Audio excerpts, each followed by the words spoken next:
Hi friends, this is Raj again from South California from Christ's Words First Ministries, and today we will be discussing, or rather I would be sharing how the great apostle Paul, how he deceived the churches of Christ and why he was the Antichrist to come. Now this is shocking, right? But he was the Antichrist to come, and he immediately appeared on the scene and arrived on the scene after Jesus had departed, so to speak, in at least in body. In physical form he was not there, and taking advantage, this man, a brutal persecutor of the church, Apostle Paul, he was the Antichrist mentioned in the Bible, especially in the first book of John epistle. And this guy deceived the churches so badly that even today it's him who is taught mostly in the churches, because he's the one who gave the doctrine of saved by grace alone, through faith alone, in Christ alone, what is now known as the sola fide doctrine. And you cannot be saved by works, obedience not needed. And thus he had killed all the need of obedience, which is the hallmark of Father God's teaching and Christ's teaching. In fact, Jesus says, John 14:15, if you love me, you shall obey my commands. This man had systematically destroyed everything Father God and the Son taught, Christ Jesus. So we will quickly go through the whole points one by one, how he could never have been from Christ, and how he was from the devil, and how he deceived the churches. This time, because in my previous recordings it went to about 1 or 2 hours, because to explain how he did it took some time. This time I'm summarizing and succinctly and short in brief, and I'm trying to explain and prove that this guy could never have been Christ. In fact, he was the Antichrist, and he was the face of Antichrist. He deceived the churches. Even today, as you go to the churches, friends, I'm a brother in Christ. I've been there for 16 years. But I realized something was wrong, and then when I did my 5 years of due diligence from 2017, almost 4.5 years, I realized that there was a big deception. And today I'm going to put the points down in front of you. So I hope you will go have the patience to go through this and check it out in the Bible. It's all there. This man was sitting in the Bible. Paul was sitting right under our noses in the Bible. We read it so many times. He has contributed 13 books in the New Testament. And before I go into anything else, people have asked me how did God not defend his Bible? My question to them in return is, what was Satan doing? When Father God put Adam and Eve in the Garden of Eden he had created, what was Satan doing there? See, God uses people like devil and this guy, Antichrist, Paul, to test us. Will we do what Jesus told us? It was all about obedience. It was all about love. We'll come down to what Jesus taught. And what was the salvation doctrine? It was not saved by grace alone, through faith alone, in Christ alone. And if you see that obedience is missing in action, it's conspicuous by its absence. He surgically removed obedience, the requirement, which is the primary requirement to be saved, was obedience. So we'll go to all that. Have patience, brothers and sisters, as I walk you through this. I'll be reading out all these points one by one, okay? So have patience. Thank you. Point number 1 is, you guys must be knowing that Jesus had cursed the Pharisees, and Paul was a Pharisee by his own admission. He was a Pharisee. His name was Saul the Pharisee. And they hated Jesus Christ. They are the ones who plotted Jesus Christ's death on the cross, and they got him crucified. These were the Pharisees, and this man, Paul, was a brutal persecutor of the church, and he was a Pharisee. These were sworn enemies. Friends, be very careful, because this man, all he said was by his own testimony. No apostle saw his conversion. Neither did Jesus ratify this conversion or give a thumbs up, in simple words, ever, or mention Paul once. Before his crucifixion, after his resurrection, or in future times in Revelation, Paul is conspicuous by his absence in the teachings of Jesus or Revelations. So be very careful, friends. Let's now go to the first point quickly. Jesus curses the Pharisees and Sadducees with 7 woes, curses, in Matthew 23:13-39, as Jesus had never cursed anyone. Saul the Pharisee is one of the recipients of Lord's 7 woes. So Jesus cursed this man along with the bunch of Pharisees who were after his life and after his teaching and after his ministry all the time. And they thought they had brought it to an end after murdering Jesus on the cross. These were the Pharisees. So remember, friends, Jesus cursed the Pharisees and Sadducees with 7 curses in Matthew 23:13-39. Jesus proceeds to warn his disciples with a caveat: beware of the yeast doctrine of the Pharisees. This he says again and again and again. Where does he say? Matthew 16:6, Mark 8:15, and Luke 12:1. So it's almost in all the Gospels that he was warning, because he knew that this man is going to come. He knew the whole Bible from before it was even started. He knew from Genesis to Revelation. So he knew Paul was coming. We didn't know, but he gave us a caveat, a heads up. Don't trust these guys, and we did. We went against Jesus Christ's warnings and caveat, and we trusted. Again, I repeat, he warned his disciples with beware of the yeast of Pharisees in Matthew 16:6, Mark 8:15, and Luke 12:1. Then let's go to the third warnings. Then Jesus, after issuing these warnings, Jesus proceeds to appoint Saul, the vicious church persecuting Pharisee, as his apostle, as per Paul's story in Acts 9:1-19, where Paul gives the story that Jesus appeared to him in a vision. The advantage he had of this story was that nobody can question that did this guy see or not, because there was no credible witnesses who saw it except a bunch of murderers who were with him. This was a very smart trick he played. Anyway, Jesus, let's come back to Jesus. If Jesus had to appoint Paul, why would he curse these Pharisees and give us this caveat, this warning that beware of the yeast of Pharisees? He's directly telling us, because he knows the story, he has seen it, he made it. John 1, go to John 1st chapter, he is the Word. Nothing was made that was made without the Son of God, that is Christ Jesus. He knew the whole story, and that's why he was warning us, guys, wait, don't trust these Pharisees. And the yeast is doctrine of Pharisees. And who did he mean? You have the picture in front of you, Paul. And again, I will be mentioning more about in Revelation. He tells us Jesus told us everything, but we didn't pay heed, right? We should have.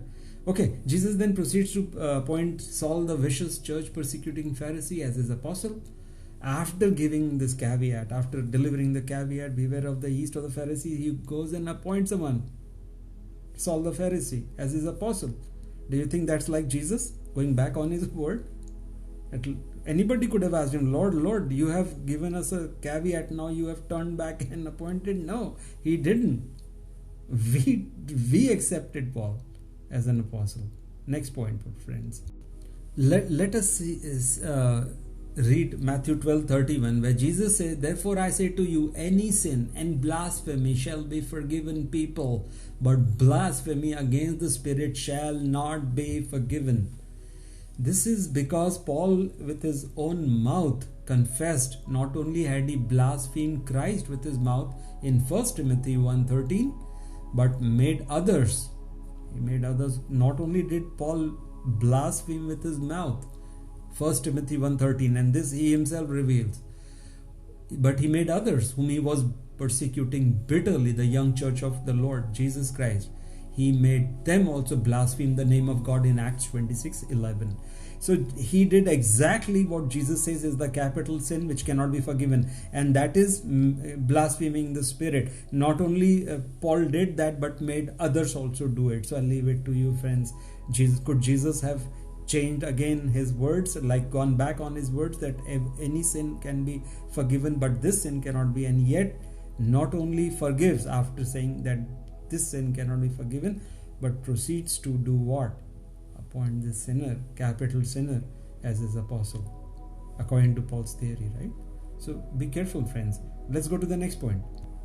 Now let's come to the point where he saw that vision after he failed to contain the church of Christ through bitter and furious and terrible persecution.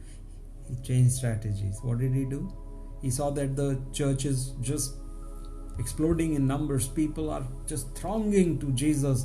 They called him the way, and they were just bursting in numbers. He knew he could never stop the flood of people, the flight of people to Christ.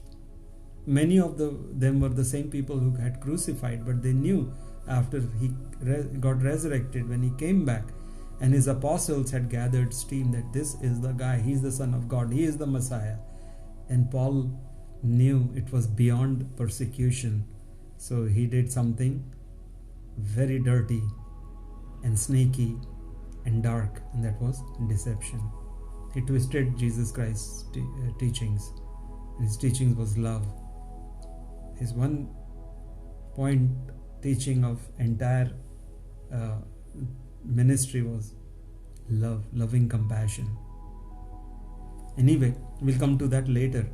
Let's see how this guy, his conversion, unless I cut down this man's theory that he is the apostle, because you guys will keep going to Paul. If you go to any church, I will guarantee you there 8 out of 10 will be teaching Paul. Nobody has the guts to teach Jesus because it's full of warnings. He was like the prophets. He was like Father God. We are in a covenant, friends. Covenant means an agreement. If you do this, this will happen, with bilateral obligations. There are conditions in a covenant. We are under a covenant. And Paul dangled the carrot of salvation without obedience. He had just knocked out all the statutes required by Father God and Christ Jesus. He used Christ Jesus' death on the cross and crafted out a new doctrine of grace, saved by grace alone. Did you know Jesus never ever uttered the word grace? Though he is the Son of God, he is the Savior who taught hundreds of thousands of people. Did he forget the word grace? He is the Messiah. He was setting the rules of salvation. Why did he not teach once that you have been saved by grace alone through faith in me? That's all you need, friends. Believe in me and you will get the grace of my death on the cross. Nothing. If it is argued that he had not been glorified, he had not been crucified, then those guys are again misleading you, because he came back after resurrection. Again, he didn't teach. Now he could have. Look guys, I've died on the cross. Here is the deal. Believe in me, the grace which originates from the cross, my cross where I laid down my life for you. That applies once you believe. Nothing. What does John 3:36 says? Whoever believes is saved, but whoever does not obey, the wrath of God remains. That is John the Baptist says in John 3 verse 36, because the pastors and teachers and shepherds will teach you John 3:16, and that is for God so loved the world that he gave up his one and only Son, that whoever believes may have eternal life, may not perish but have eternal life. But they will never quote John 3:36, which is 20 verses below that whoever believes is saved, but whoever does not obey, the wrath of God remains. Why? Because it's a covenant. What did Jesus say? If you love me, you shall keep my commands. What does he say in John 10:38? Not one of you is worthy of being my disciples unless you pick up the cross and deny your flesh daily and follow me. Daily. That's in Luke. Same thing what Matthew 10:38 says. He repeats again and again and again. What does John say in 1 John 4:8? Whoever does not learn to love does not know God, for God is love. In all these places, again and again I will repeat that faith is conspicuous by its absence. It's all about works. And James, the brother of Jesus, lashed out at Pauline teaching. If you go, during my due diligence, I found 19th century Bible scholars came to the conclusion that the book of James was written in retaliation, as a rejoinder, as a strong objection to what Paul, the heresy of the Pharisee, I call. Paul was a Pharisee. Heresy of the Pharisee, that you have been saved by grace alone, through faith alone. Where James clearly says in James 2 verse 20, guys, read this again and again. You fool, don't you know faith is dead without works? I'm being a little strong here, so understand. Without obedience there is zero. All that is left is damnation, and it is proved in Matthew 25:31 to 46. This is the future vision of Judgment Day Jesus gave, where he divided people, one from the other, and on his right were sheep who had not only believed but obeyed, like John the Baptist says, John 3:36. Whoever does not obey, the wrath remains. Who did it come on? The wrath, it came upon the goats. Who were the goats? They were also believers. Read that again and again and again. It is not a parable, it's a future day vision Jesus gave, and it can only come true. Nobody can stop that from coming true, because Jesus is the Messiah. What does he say? Heavens and earth can pass, but not one of my words can pass. It will happen. This will happen, people. You and I will be divided, friends, on that day. This cannot be stopped from happening, no matter who teaches what and what Paul's teachings are. We will be divided based on what? What metric did Jesus use on the last day? Acts of loving compassion. That's all he used. He didn't use my faith at all. So be very careful what's going to happen on the last day, friends.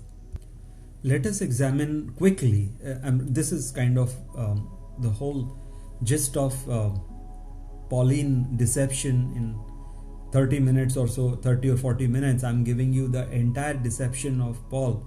And he was the face of Antichrist, because he came and deceived the churches and deceived them into not obeying and still believing that they have been saved, which was like far, far from the truth. In fact, he wanted to pull down as many as he could with him down into the abyss of hell.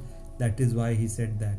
Why he was teaching. Nobody else taught, friends. Not one prophet, not Jesus Christ himself, no other apostle, no other writer in the entire Bible talks about saved by grace alone, through faith alone, in Christ alone. Only one man who came by his insight, who infiltrated the church by his own testimony of a vision. How did you believe? How did we all believe? For 2000 years, this is the guy who's exposing, ripping it apart into pieces, all this deception. And you can read all this, friends. It's all in the Bible. I'm not quoting anything of my thinking. It's all there. Now let's quickly, and I am the man mentioned in Revelation 2 verse 2. Who was Jesus congratulating? Who's this church of Ephesus in Revelation, where he says, I commend you for exposing false apostles? Who was the false apostle he was talking about? Who was the church? There's no church of Ephesus left. It's gone, finished. It's in Turkey, and it was razed to the ground hundreds of years back. The man is me. I am the church of Christ. I am the man he's talking about. The church, one man is I'm the church of Ephesus. I say this with humility but pride, and both things, pride in Jesus. I fought. I'll put links to the books I've written on the deception of Paul. Once this man is deceived, you will go and study what Jesus taught. I point directly at Christ Jesus. Go and read and study his red lettered words. It's very simple and straight. There is no mouthful, no craftiness, nothing. Even a 7th grader or 8th grader can easily understand. He spoke very clearly. Not once did he teach saved by grace alone, friends. So understand the great deception that happened. Let's go quickly and read Acts, how the accounts change in Acts. Nobody questioned. In Acts 9, 3-8, Paul was blinded by a light and fell down. Then he heard Jesus, who told Paul that he would be told what to do when he was in the city. Now, Paul's men did not see the light but heard the voice. Okay, this is in Acts 9, 3 to 8. Now let's see what's the next one. So in Acts 9 3 to 8, his men did not see this light but heard the voice, and they remained standing. So keep that in mind, friends. But now let's see the contradiction which occurs in Acts 22 6 to 11. Paul told the people he was blinded by a light and fell down, and then heard Jesus, who again told Paul that he would be told what to do when he was in Damascus.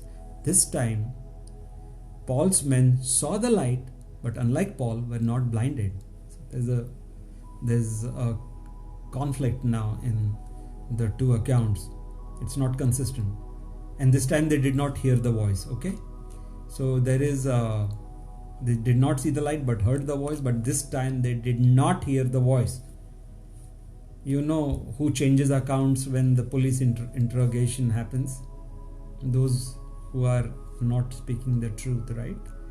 Now at Acts 26 13 19, Paul told Agrippa that he fell down, but there is no mention of blindness, nor is there any mention of the men seeing or hearing anything, although for some reason his men also fell down now. First they were standing, then they fell down. So again and again and again, while Paul was narrating his his experience, fake experience, all concocted, all hashed, all decided, pre-decided to. So he was contradicting himself again and again and again, friends.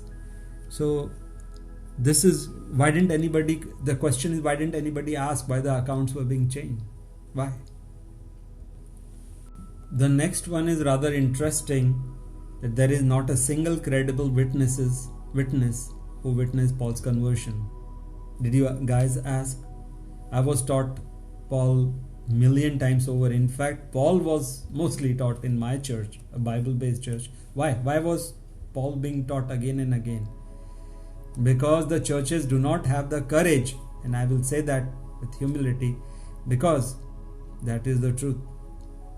They don't have the courage to teach red-lettered words of Jesus, which is full of warnings. And that is not what we humans like, to be warned that on the last days you're not going to make it unless you obey Father God. Jesus pointed again and again and again at God, and if you don't bear fruit, you'll be chopped off from my tree. If you don't abide in my word, you'll be chopped off again and again and again. But they don't teach Jesus. And even if they do, they run to Paul and tie it up with what Paul. No matter what Jesus says, finally Paul's words prevail, that you have been saved by grace alone, through faith alone, in Christ alone. Alright guys, there is not a single credible witness who witnessed Paul's conversion. Did you know that? Because the ones who were with him were murderers, lynch mob members, who were brutal persecutors, who had killed people, noble people like Stephen, the noble guy who loved Jesus Christ, who was stoned to death. These are the people. While he was being stoned to death, Paul was watching over his clothes of those who were murdering him. He was part of the lynch mob. So are you going to believe the credible? Are these guys credible witnesses? Can you by any stretch of imagination label them, call them, dub them as credible witnesses? No, I will not. I cannot. I need some genuine witnesses. What about Peter and John and Thomas, Andrew? Where are they? Nobody asked. Why did Jesus hide from all his apostles that he was going to appoint a 12th? Jesus hid nothing from them. They were his hand-picked, beloved apostles, for whom he laid down his life, and for others like us who are willing not only to believe but obey. So friends, nobody knew except the testimony. Do you want to believe the testimony of these credible witnesses? Credible witness, the lynch mob members? Paul didn't have one credible witness, is the bottom line, friends. The next one is also very interesting. What happened? I've made a chronology kind of events which took place. The next one is Pharisee Saul, aka Paul, leaves for Arabia and Damascus instead of Jerusalem for 3 long years after conversion. That's mentioned in Galatians 1:11-20. I would highly recommend and encourage you to read that. which is by his own mouth he's saying all this. Galatians 1:11-20, where he says that he went straight to Damascus and Arabia rather than going to Jerusalem. So without meeting or sharing his experience with any of Christ's apostles who were in the dark. Do you believe all this nonsense that Jesus hid everything from his beloved apostles?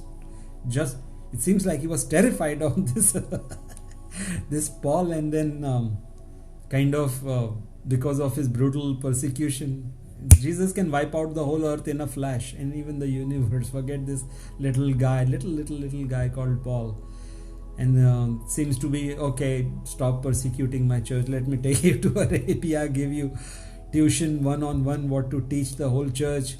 This is what Paul taught. I'm trying to make a little humorous thing about, so because it's impossible. Jesus could have never done all this. It's very serious, friends. He could have never hidden anything from his apostles. Remember, nothing. He says, I've called you friends, I've hidden nothing from you. In the Last Supper, in John, he says that I've called you friends because I've hidden nothing from you. And here he is hiding. Why is he hiding? So, which begs the question, who was this Christ of Damascus who appeared to Paul on the road to Damascus? Who was this guy? Who was this Jesus? Can I hazard a guess, friends? It was none other than devil, who met Paul and they decided, let's do this. Let's deceive. You and I both hate Jesus. This man is the Pharisee. Children of devil, as Jesus calls them. And this guy, devil himself. What do? They shake hands. Let's go. I'll take you to Arabia. I'll teach you how to deceive.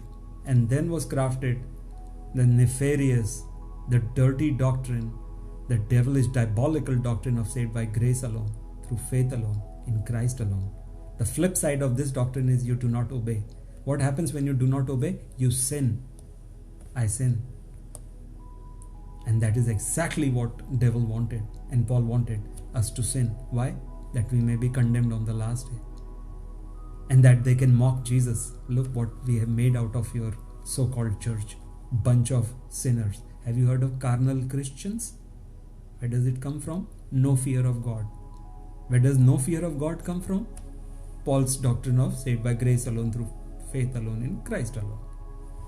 I don't have to fear God. I do not have to obey any of the commandments of Father God, any of the commandments of the Son of God. Nothing. I have to carry out no good works. I have to bear no good fruits. In fact, I can do all sin on earth and yet believe and I am saved. This is then the doctrine of Paul, and given to you and taught to all of us through the churches, who will be now held accountable on the last day. And they are the ones who brutally murdered, you know what? The law of God. By saying what? We are not under law, but under grace. Who taught that? Easy guess. Paul. What does Jesus say in Matthew 5:17 and 18? The whole universe can crash and burn and become nothing, but the law of God just cannot go. It is there forever. But he teaches us how to fulfill that. Where does he teach the requirement of the law can be fulfilled? In Matthew 22:37-40. What does he say? When you love God with all your heart, with all your might, with all your soul, and love your fellow human being, the neighbor, as yourself, you obey the entire law and the teachings of the prophet. This was the doctrine of Jesus Christ, was love.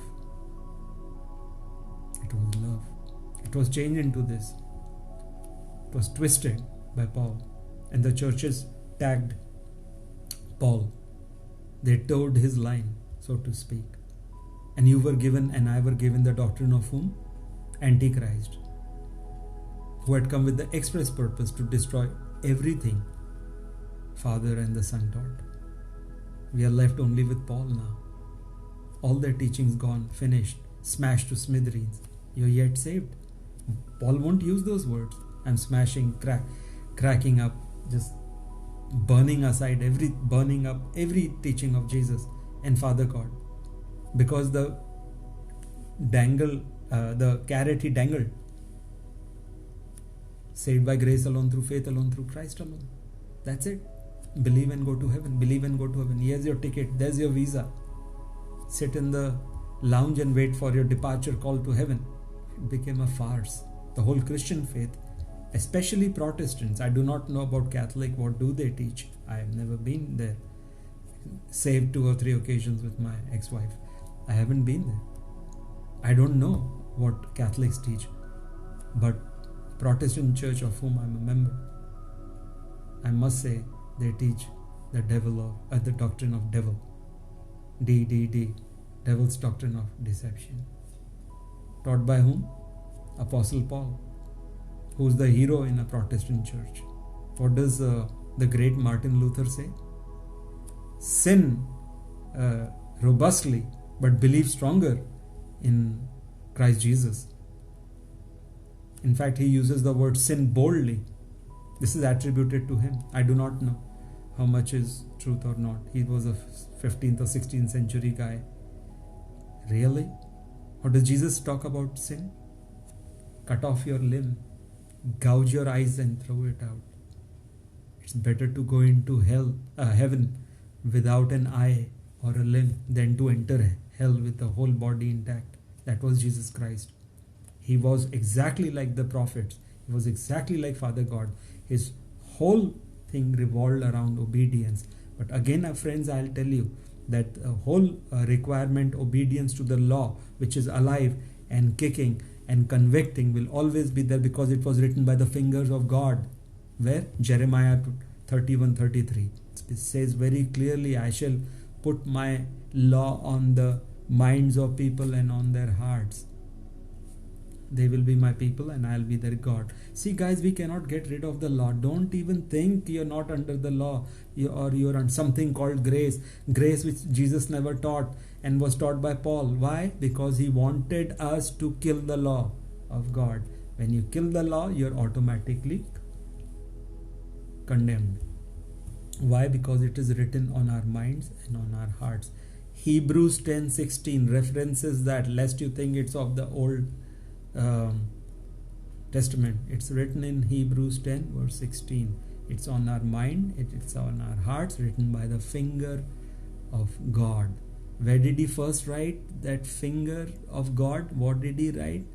In Deuteronomy 9 verses 10. Go there, friends. He wrote the law with his fingers, which the churches have blasphemed as Mosaic law.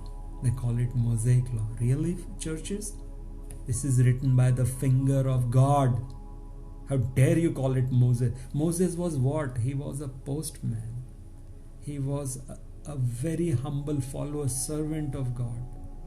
He carried that what God wrote with his fingers.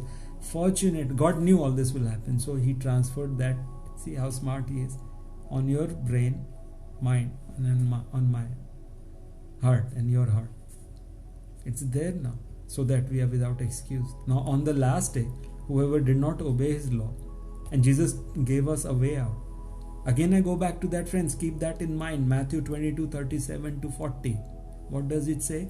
When you love God with all your heart, mind and soul, and love your neighbor as yourself, you have obeyed the entire law and the teachings of the prophet. Again he repeats that in Matthew 7:12. What does he say? Do to others as you would want them to do to you. Do to others as you would want them to do to you. And what do we want others to do to us? Well, I would like to be loved and respected. Again see, Jesus is repeating, love others, because it will come back to you. And then he says this in Matthew 7 verse 12, what is known as the golden law. All the law and the prophet hang on this. It is the essence. What he is saying is, you are obeying the entire law when you get out of your sin. First, repent of your sin, turn away from sin, pick up my cross. Matthew 10:38. Deny your flesh. Don't live a life of indulgence. Do not sin and think you'll be saved by faith. You will not be. You have to learn to deny. Fight your sin. Resist it. Pick up the cross of Christ's righteousness, his teachings, which revolved around truth compassion, and love, righteousness. Pick up that cross and walk to what? Realm of area of love, premise of love, loving compassion. We call it Karuna in India. One word which has three beautiful ingredients. It has love, it has compassion, and it has empathy. One word, Karuna, and it is repeatedly mentioned in the Hindi translation of the Bible. So friends, I'm trying to give you the entire doctrine of the Lord Christ Jesus, the entire doctrine of Bible, especially the salvation doctrine as taught by Christ Jesus, the Son of God, the Messiah himself. It was love. He said that a third time. See, when the Messiah is repeating it again and again and again, you have to pay attention, friends. And this time was in Luke 10:25 to 28, when a teacher of the law, he asked Jesus, "What must I do, teacher, to be saved?" And Jesus says these words again: love God with all your heart, mind and soul, and love your neighbor as yourself. When you do that, you will be saved. This is paraphrased, you can read it. It's very, very clear. When the Messiah is saying again and again and again, he's pointing at love. What does that mean? The whole message of Bible was one word, Karuna. What does Karuna mean? Again, I will repeat, friends, so you keep it in your heart. It means love, compassion, and empathy. When we understand the pain of others after getting out of our self-absorption and sin, we walk across, like I said, holding the cross of Christ's righteousness. Doing the right thing right away is righteousness. It's very simple. We walk toward premise of loving compassion. That was the message. That was the salvation message, which was twisted around by whom? Paul. Why? Face of Antichrist. What did he want us to do? Sin rather than. And what love was Jesus talking about? Pure, unconditional, godly, agape love. That is the love he's talking about, like a mother has for its little infant, who can give it nothing, but the mother loves the child with more than her own life. That is the kind of agape love, awesome love Jesus has for you, and that is why he ascended the cross. But now he wants you to love God with all your heart, might and soul, with the same kind of unconditional love, and love your neighbor. Doesn't he say, "A new commandment I give you, love each other as I have loved you"? And then again he says in Matthew 5:42 to 46, I believe, in the Sermon on the Mount, he says, "Love your enemy, bless those who persecute you, for where is the reward if you love only those who love you?" Do you see? The Messiah was raising the bar of love even to the enemy, so that we have no excuse on the last day that, "Lord, I didn't know that was all about love." Yes, it was about love. It was all about love. That was the message. Karuna was the message. Again, Karuna has three ingredients in it. One word for three words. It's a Sanskrit word. Actually, Hindi comes from Sanskrit, mother language. And it has all three: love, compassion, empathy. This is the key word of Bible. This is the whole teaching of Bible. Jesus was the face of Karuna. 1 John 4 verse 8, what does it teach us? Whoever does not know how to love does not know God, for God is love. He repeats that, 1 John 4 verse 16. God is love. God is love, friends. What could he teach? Love. The holy. What does Jeremiah 23:24 reveal? That he's the end. He spread out, and he's a spirit which is spread out entire universe. He is the universe and beyond. He's infinite.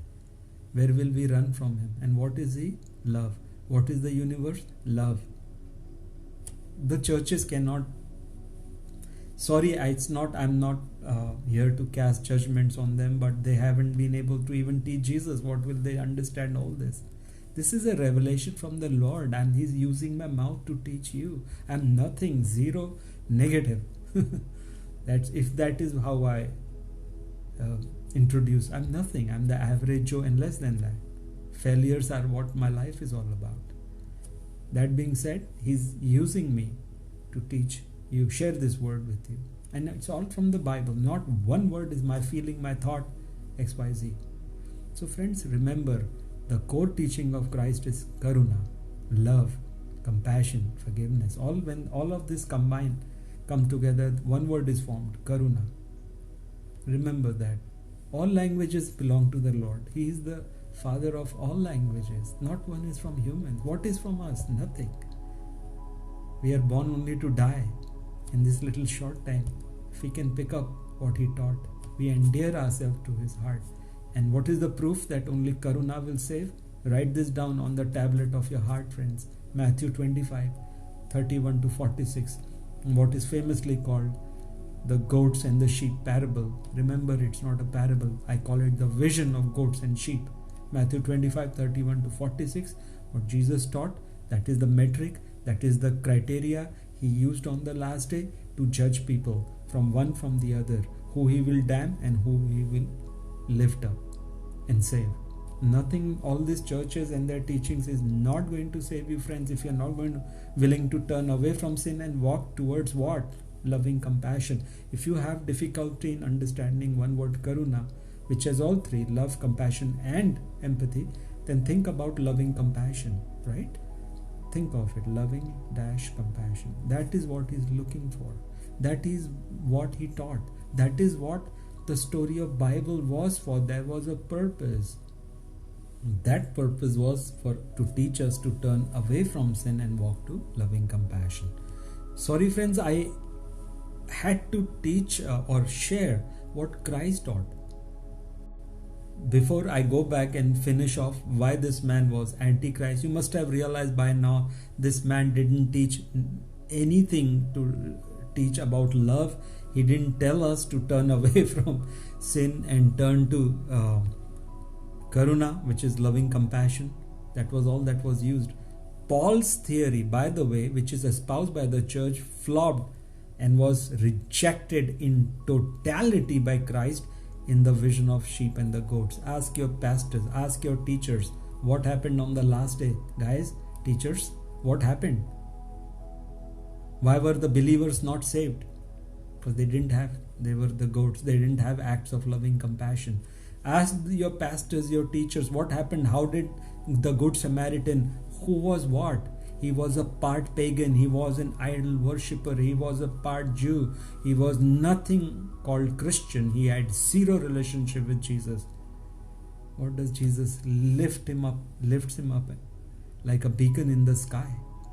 Why? Because this man had loving compassion. You know the story of Good Samaritan, right?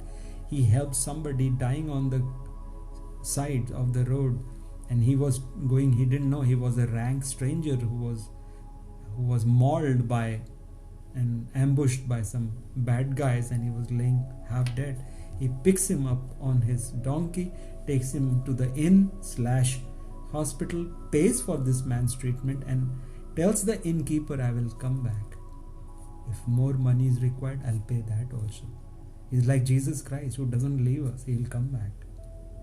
Jesus is alluding himself to whom? The Good Samaritan. Who's the Good Samaritan? He is not a Christian. He has no faith in Jesus. And yet Jesus lifts him high in the sky. Ask your teachers, your pastors, what happened to Paul's teaching?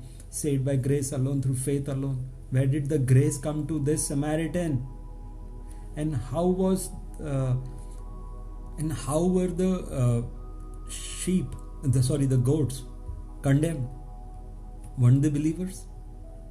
They were. Read that again and again and again. This is beyond the scope of one single capsule, one video of an hour or so, which will not be able to teach you the entire Bible. I will again and again and again appeal to you, friends, the viewers. Read the red lettered words of Jesus Christ if you love Him, and read them repeatedly. He talks to you. He will explain to you. They are spread out in Matthew, Mark, Luke and John, these 4 Gospels. The Son of God is the face of God. He says, I and God are one, John 10:30. Listen to him. He's the one who died for you on the cross and me, not Paul. Enough of Paul. He has been given 2000 years. And I have exposed Paul through lot of hard work, through lot of due diligence. And most of my revelation came from whom? Christ Jesus. Through whom? His Spirit. Doesn't he say, I'll give you the Spirit who will teach you all things. Henry write this verse, all things. He revealed to me, I'm sharing with you. As simple as that. I do not take a penny. My church accepts nothing. I want nothing but you to examine the words of Jesus Christ. I point at Jesus. That's about it. As simple as that. 1 point agenda. Read the red lettered words of Jesus. That is where your safety lies, friends. I'm not here, oh my great sermon, now please donate $10,000. I don't want 10 cents from you. I work hard for my ministry. As simple as that. Let's finish off what Paul says, friends, and then you will understand that this man could never have been from Christ, okay?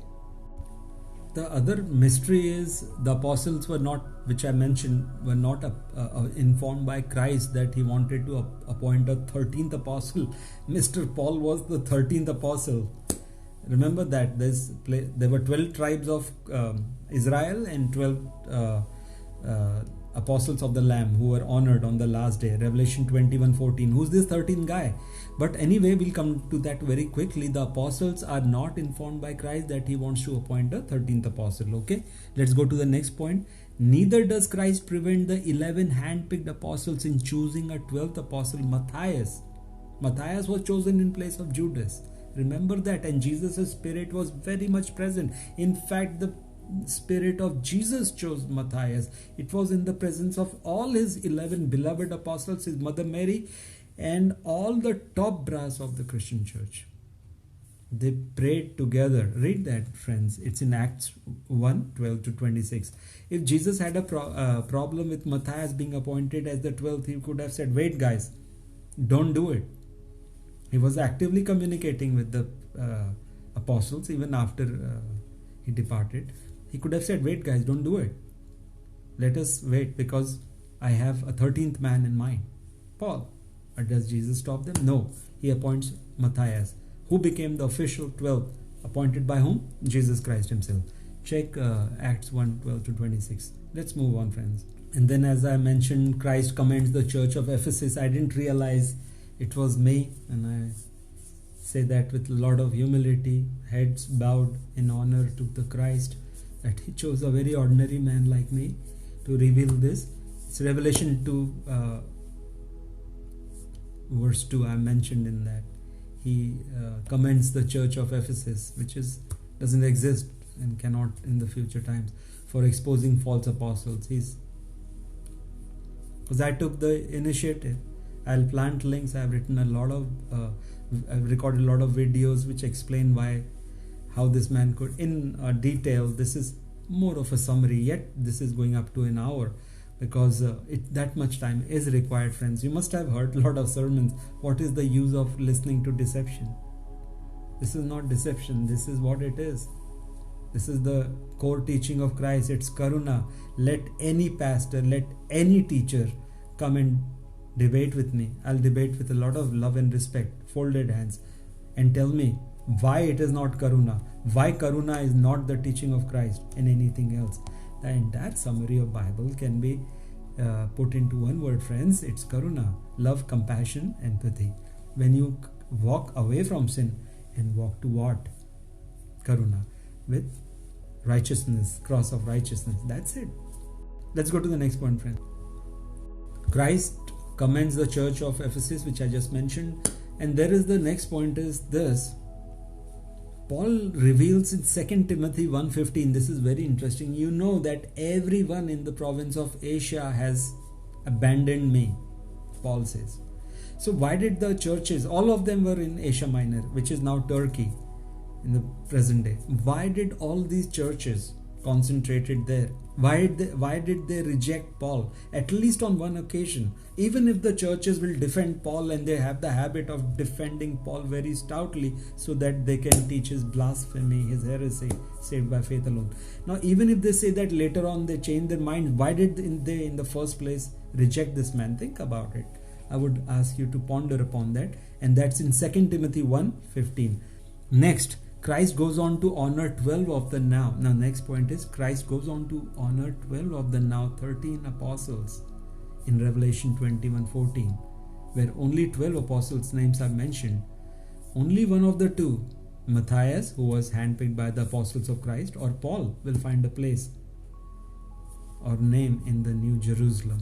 As the New Jerusalem comes down, as the things come to a close, the whole Bible, there will be 12 names of the 12 tribes of Israel, and on the foundations God honors 12 apostles, and their names will be there, of the Lamb, Jesus Christ. Who's this 13th apostle who was not honored? This is all written for a purpose. God wants you to know. What does he say about knowing the truth? Can I read out that? Here is the deal, friends. This is what Jesus is saying. How will you know the truth? And this is the key. You must have heard this John 8 verse 32, which is often quoted, but the one preceding that statement is not often quoted. Let us read John 8:32. Then you will know the truth, and the truth will set you free. Yes, truth will set us free. Of course, these are words of Jesus, have to be true. Our truth will always be, I am the way, the truth, and the life. Nobody comes to the Father God except through the Son. What does the Son say? Then you will know the truth, and the truth will set you free. What is the truth? Have you asked that? And how will I know the truth, Lord? What will help me know the truth? You are the truth. How will I know you? In the preceding verse he tells us.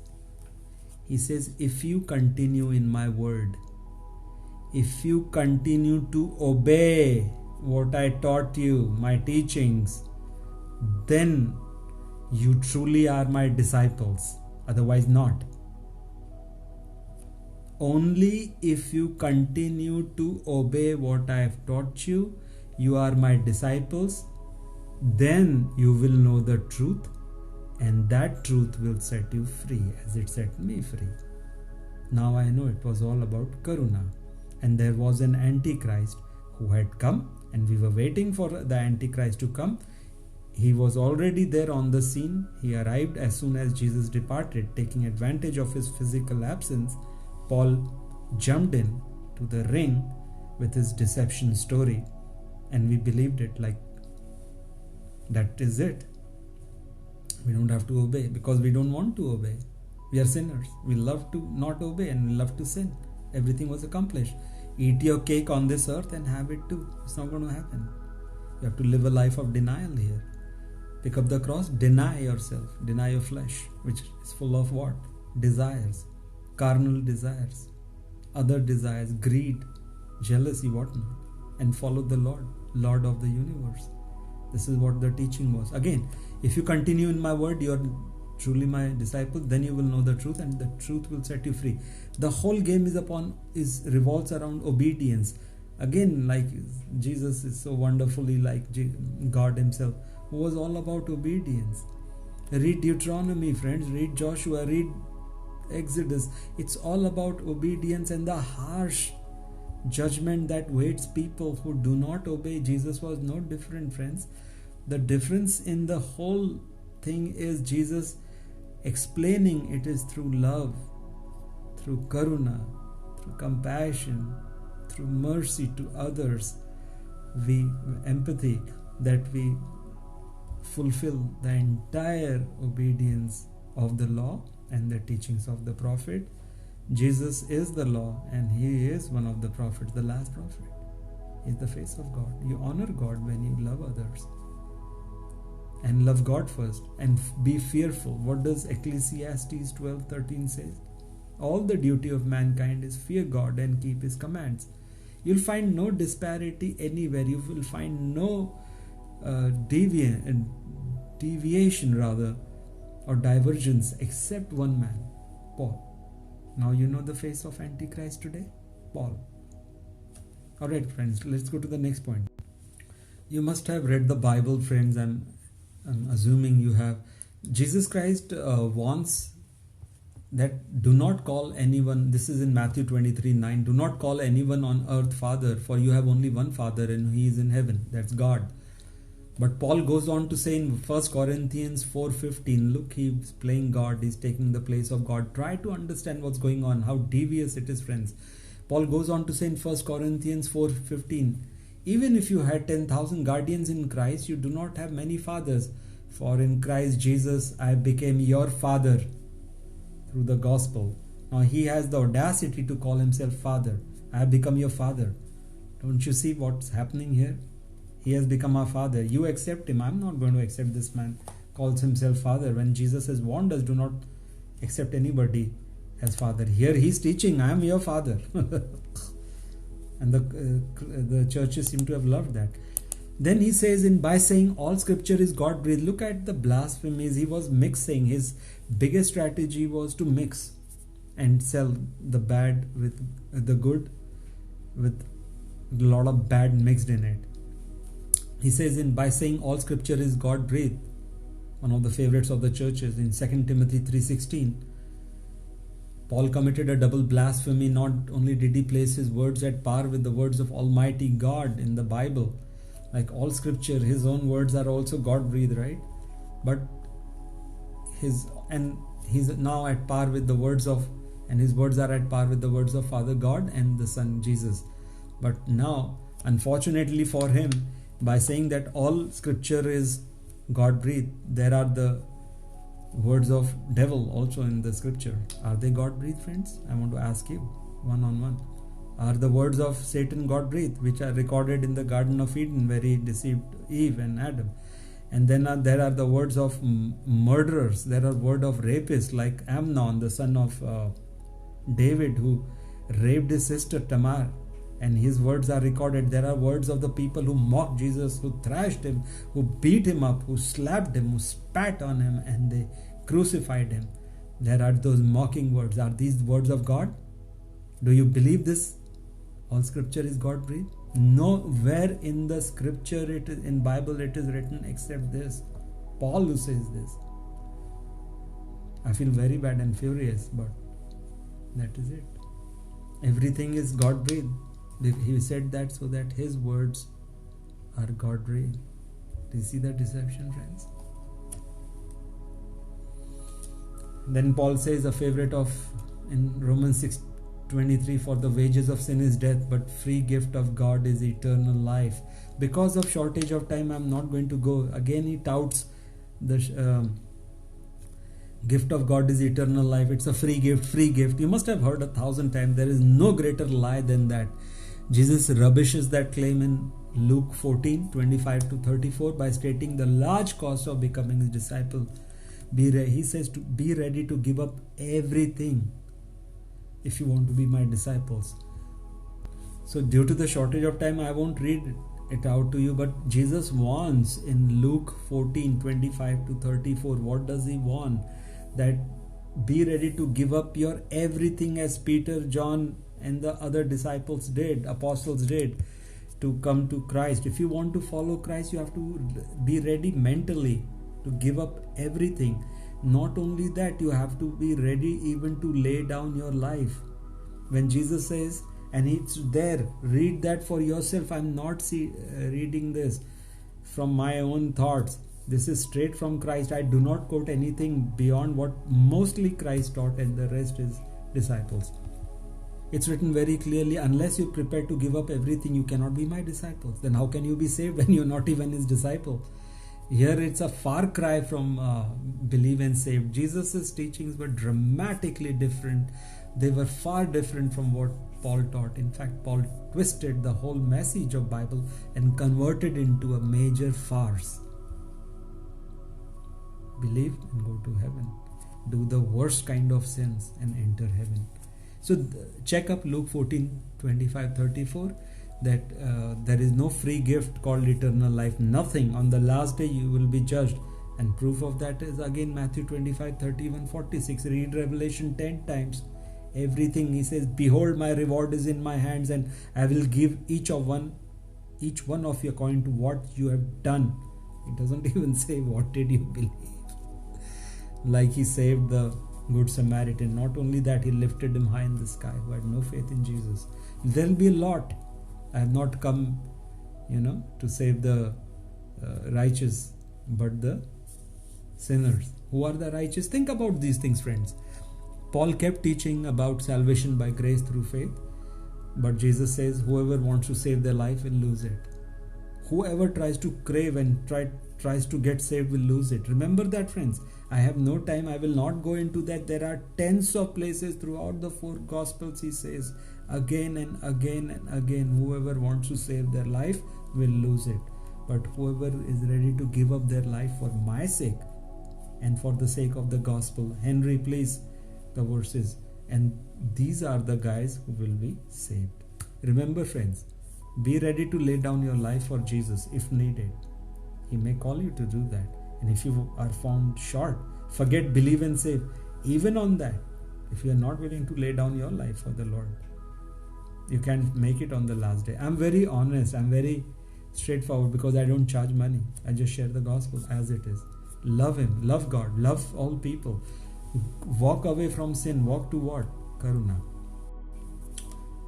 This is the message of the Lord, right?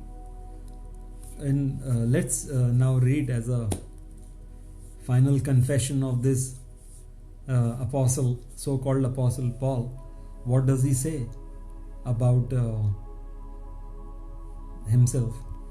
Well, with these words, I will be, like in next few minutes, I'll be closing this. Hopefully you got a lot from this, friends, because this was the message of Bible. This was the true message Father God and the Son delivered to us. And through the death of Christ, Karuna came to the top. It was loving compassion that is needed. Walking away from sin, walking to loving compassion. If the teachers, shepherds, and with respect I tell them, don't put Paul or anybody's words in the New Testament above those of Jesus. Never make that desperate mistake, that, let's say, profound unforgivable mistake, because Jesus says in John 13:16, what does he say? Truly, truly. This is Jesus saying twice, truly, truly, because he knew all this will happen. Remember, he has a view of the future we don't have, so you have to rely on what the Messiah says. Truly, truly, I tell you, no server is greater than the one who sent him. Right? This is what he says. So if you want to keep harping on Paul, remember, Jesus' words will always trump Paul, always. So whenever there is a clash, if you're not yet going to believe that this man was the Antichrist, at least remember this, what Jesus taught, that I am above Paul. Put my words before him. All right? So do that, friends.